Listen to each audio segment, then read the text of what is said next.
So it's quite a chilly day today. I'm on the allotment and I've just popped down here to do the salad harvest for Debbie and I for the next week. And as part of that, I'm picking Oca, and this is the first Oca harvest from containers. I've been harvesting for, I don't know, maybe a month probably from the ground. The ones from the ground were not that great, I've got to say. The ones from the containers I've got more high hopes for. So yeah, we're growing them slightly different this year. Obviously we're just growing them in containers like we did last year, but rather than using bought compost, I used homemade compost. And when the plants got to about September time, I earthed them up with, I can't remember if it was one, maybe I think it was 2 inches of, again, homemade compost. And I think one of my viewers recommended doing that, and it seems to have really paid off. Anyway, I'll show you what I've got from the first container. So here's the Oca plant I'm going to pick today. I've left it outside so it got exposed to frost, and hopefully these others are still under wraps and happy. I really want these to last me until March when I have radishes again. So let's pick this one. So I've put it inside the polytunnel. Now if you look at the top growth on here, you'll see this incredibly thick and succulent, I can just break it off here, incredibly thick succulent top growth. And what happens when this starts to die back is that all the nutrients start getting sucked down into the root system, and the actual Oca tubers start to swell. So ideally you would not harvest with all that top growth still looking fairly lush, although you can see some frost die back there. But of course I want to eat them, and so I'm harvesting them.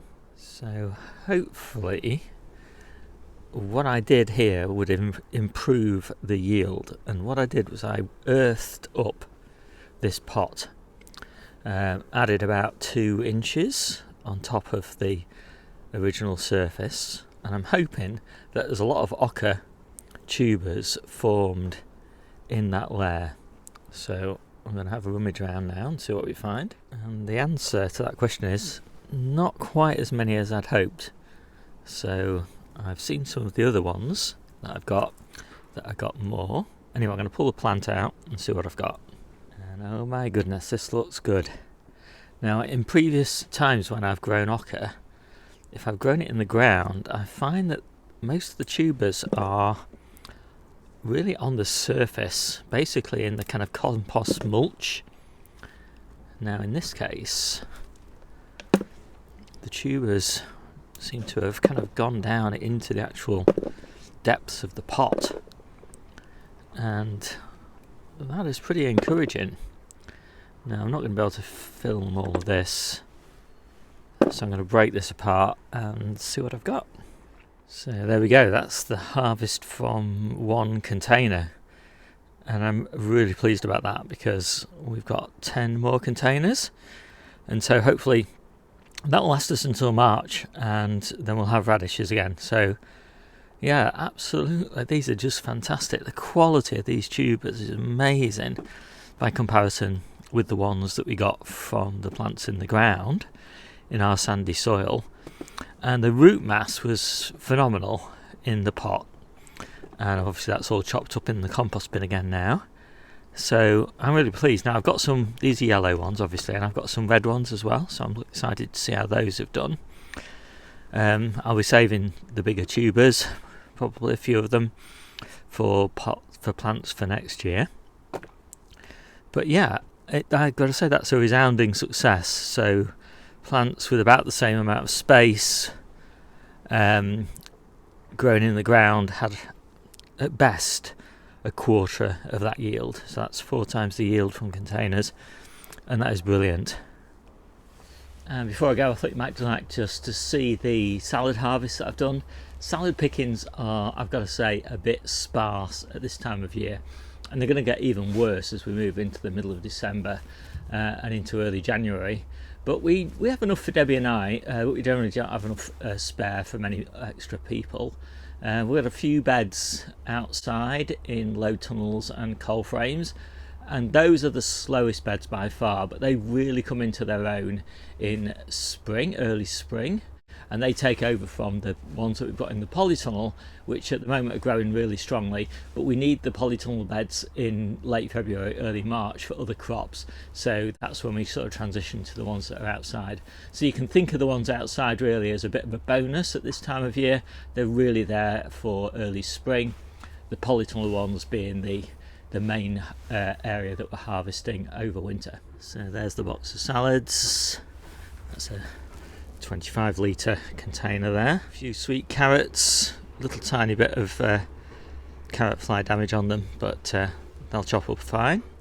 So there's this week's salad bases. We normally barter for the tomatoes and the grapes, and I like to add a pear to mine as well. I'm really keen on fruit in the mixes. And obviously we put the oca in and some carrots in, and we barter for eggs as well, so looking nice, aren't they? And we'll also add a few microgreens on the day, and there we go, that's all finished. And sadly there's only a few months of the year when every ingredient is actually homegrown. So as you can see, I was absolutely thrilled with that harvest. It was a really great harvest, and it bodes really well for winter now. I think we're going to have oca all the way through until March, and it really does make a lovely addition to the salad mixes. Almost everybody really likes it. We've got one person that doesn't like it, so out of the 14 people that we're feeding, that's 13 to 1, so that is pretty good. Now people can use oca as well as a potato alternative. Personally, I think it's a bit of a waste. I mean, we've got masses of potatoes, they're way more productive, they keep just as well as oca.